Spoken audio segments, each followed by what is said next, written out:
अस्सलाम वालेकुम फ्रेंड्स। मैं हूं Asif Shahzad. What is the purpose of life and what is the role of our education. दो बड़े अहम टॉपिक मैंने उठाए हैं। सबसे पहले तो मैं ये एक्सप्लेन करना चाहूँगा कि पर्पस क्या होता है। What is the purpose of life. Purpose mean क्या होता है। हमने बेसिकली पर्पस की डेफिनेशन ही गलत कर दी है और उसको महज दुनियावी पर्पसेस तक महदूद कर दिया है। लाइक दिस के हम सबसे बड़ा जो पर्पस का मीनिंग लेते हैं दुनियावी तौर पर वो ये है, हम समझते हैं कि पर्पस ये है कि कोई डॉक्टर बनने की ख्वाहिश रखता है, कोई इंजीनियर बनने की ख्वाहिश रखता है। लाइक दिस मुख्तलिफ किस्म के पर्पसेस आजकल चल रहे हैं, लेकिन बड़े अफसोस के साथ कि हमने पर्पस का असल जो मानी है वो समझने से कासिर हैं। हम उस पर्पस के मानी को जो उसका इस्तिलाही मानी है, मफहूम है, उसको समझिर हैं, बहुत कोसों दूर हैं। तो आज की मेरी वीडियो का जो मेन टॉपिक है वो ये है कि what is the purpose of life. कि life is given to us for one great purpose, the growth of character. Life is given to us for one great purpose, the growth of the character. अब जिंदगी का सबसे main मकसद तो है किरदार की ग्रोथ करना। इसके लिए बहुत सी मिसालें हैं, बहुत से लोग मुख्तलिफ किस्म की मिसालें देते हैं, बहुत से टॉपिक्स हैं, लेकिन मेरे ख्याल के मुताबिक या हमें एज अ मुस्लिम जिस चीज़ को मैं बिलीव करता हूँ कि हमें कहीं इन चीज़ों से बाहर जाने की ज़रूरत ही नहीं है। अगर ग्रोथ ऑफ कैरेक्टर के लिए हमें पर्पस चुनना है और ज़िंदगी इसी के लिए दी गई है तो करनी है, तो उसके लिए सबसे बड़ी एक मिसाल है। और वो मैं मिसाल देता हूँ कि हमारे पास सबसे बड़ा कैरेक्टर वो है आप सल्लल्लाहु अलैहि वसल्लम की ज़ात, और हमें उनके किरदार से सीखकर अपने किरदार की ग्रोथ करनी चाहिए, अपने किरदार को बढ़ाना चाहिए। वो है ये मकसद जिसके लिए ये जिंदगी अता की गई है। इसके बारे में हजरत आयशा रज़ी अल्लाह ताला अन्हा से सवाल किया गया तो उन्होंने बहुत बड़े सिंपल तरीके से जवाब दिया आप सल्लम की ज़ात के बारे में कि his morals and characters are an embodiment of the Holy Quran। तो देखें दोस्तों कि हमारे सबसे बड़े और प्यारे महबूब रहनुमा आप सल्लल्लाहु अलैहि वसल्लम का किरदार जो है वो कुरान का अमली नमूना है। तो अब हमें कई बार जाने की जरूरत ही नहीं है इस किरदार की ग्रोथ के लिए, इस करैक्टर को बनाने के लिए। तो वो आप सल्लम की ज़ात है। अगर हम कुछ बनना चाहते हैं, कुछ अपना किरदार, तो फिर हमारे पास ये दुनियावी कामयाबियां भी इकट्ठी हो जाएंगी और उखरवी कामयाबी भी हमें हासिल हो जाएगी। मकसद तो पर्पस का मीनिंग तो ये है ना कि कामयाबी हासिल करना। तो दोस्तों इससे बड़ी और कामयाबी क्या होगी कि अगर हम आप सल्लल्लाहु अलैहि वसल्लम के किरदार को अपना कर हम ना सिर्फ दुनियावी कामयाबी हासिल कर सकते हैं बल्कि उखरवी कामयाबी भी हासिल कर सकते हैं। अब आते हैं एक दूसरी तरफ कि what is the role of our education system in our character building, या हमारे किरदार में हमारे तालीमी निज़ाम जो है उसने कितना सा किरदार निभाया है। तो उसकी चंद एक मिसालें हैं। सबसे पहले मैं आपके सामने एक मिसाल रखता हूँ। कुछ सदियों पहले जब यूरोप में सर दर्द के लिए रूहों को निकालने के लिए चर्च ले जाकर सर में कीलें ठोंकी जाती, उस वक्त मुसलमान इराक में बैठे जदीद केमिस्ट्री और अद्वियात की दरियाफ्त कर रहे थे। और जहां इब्ने सीना उनकी मशहूर किताब अल कानून फी तिब को तहरीर कर रहे थे, जिसे आगे जाकर 1000 साल तक पढ़ा जाना था, वहीं जाबिर बिन हयान वो किताब लिख रहा जिससे अगले 700 साल तक केमिस्ट्री के बाइबल का खिताब मिलना था। और उस वक्त ऐसा तेजाब बना रहा था जिसकी पैदावार किसी मुल्क की सनती तरक्की में बहुत अहम किरदार अदा करती, जिसकी पैदावार किसी मुल्क की सनती तरक्की की अक्कासी कहलाती थी। वहीं मुसलमान स्याह दुनिया घूम रहे थे, मुसलमान महरे फल्कियात अपना हिस्सा डाल रहे थे, कभी स्पेन को साफ सुथरा शहर और कभी इराक को इल्म का गहवारा बना रहे थे, और इसके साथ साथ कई नए इलाके फतह हो रहे थे। मैं बताना चाहता हूँ कि इस तरक्की की बुनियादी वजह कुरान और हदीस को अमली तौर पर अपनाना था, उसकी पैरवी करना के साथ इन दुनियावी उलूम के साथ वो दीनी उलूम भी सीख रहे थे और उन्हीं पर अमल पैरा होकर ये सब कुछ वो हासिल कर रहे थे और अपना तमाम तर हुनर अपने जैसे लोगों को पैदा करने और बनाने के लिए सर्व कर रहे थे और उनको तहजीब याफ्ता कौम बनाने की कोशिश कर रहे थे। फिर वक्त बदलता गया और हमारे अकाबरीन ने कव्वे को हलाल और हराम करार देने के मनाजिर देखना शुरू कर दिए और हमने अपने निसाब में वो अलूम शामिल कर लिए जिनसे ना हमें दुनियावी तरक्की हासिल होना नसीब पाई और ना उखरवी। फिर उसके बाद कामयाबी, जहाद और मुजाहिदीन सिर्फ अपने मकासद के लिए इस्तेमाल होने। फिर हमारे दरमियान मसाइल उठना शुरू हो गए। फिर हमने मिसवाक, कीकर और इनकी पमैशों, इनकी जायज और नजायज तक अटक कर और इसके साथ साथ अमीन ऊंची और अमीन आहिस्ता कहने के फतवे जारी होना शुरू हो गए। फर्ज के बाद दुआ जायज है या नाजायज है, इस पर झगड़े होना शुरू हो गए। और फिर ऐन उसी वक्त में हलाकू खान और चंगेज खान ने मुसलमानों का कत्लेआम शुरू कर दिया और उनके सरों की खोपड़ियों से मीनार बनाए और फुटबॉल खेलने शुरू कर दिए। इल्मी किताबें दरिया में बहा दी गई और मुसलमान 1000 साल पीछे चले गए।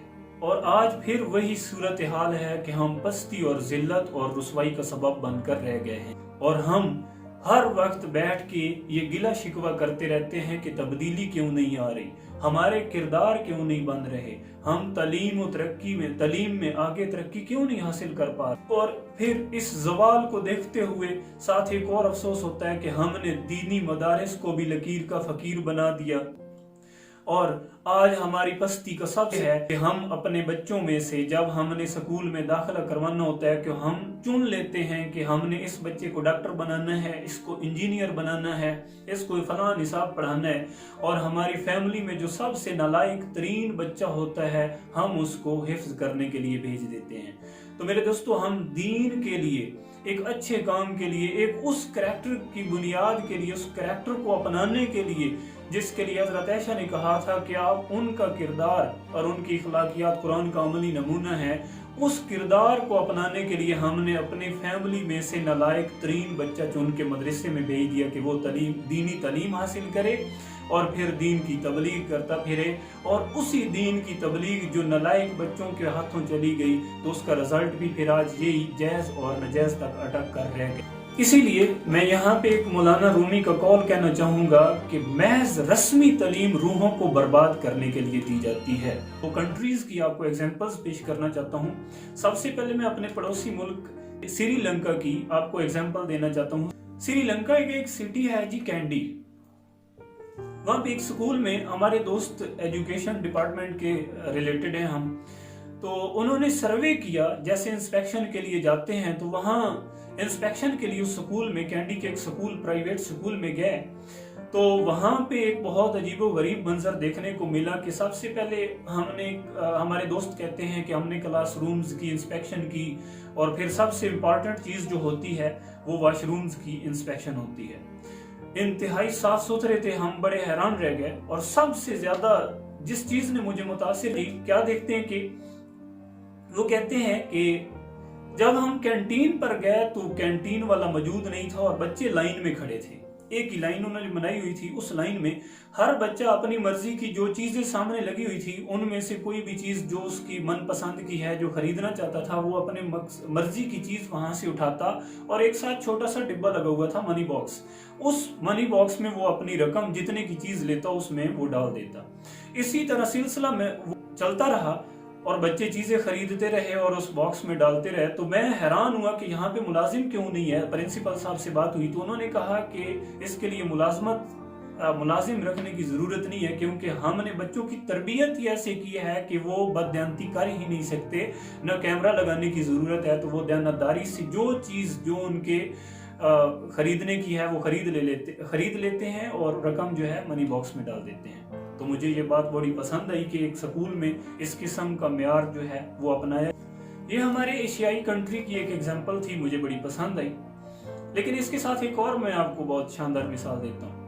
आइए एक जापान की तरफ। रिसेंटली एक सर्वे हुआ और वहां पे ये कहा गया कि जापान जो है उसका सिटी एक टोक्यो है, the oldest city of the world.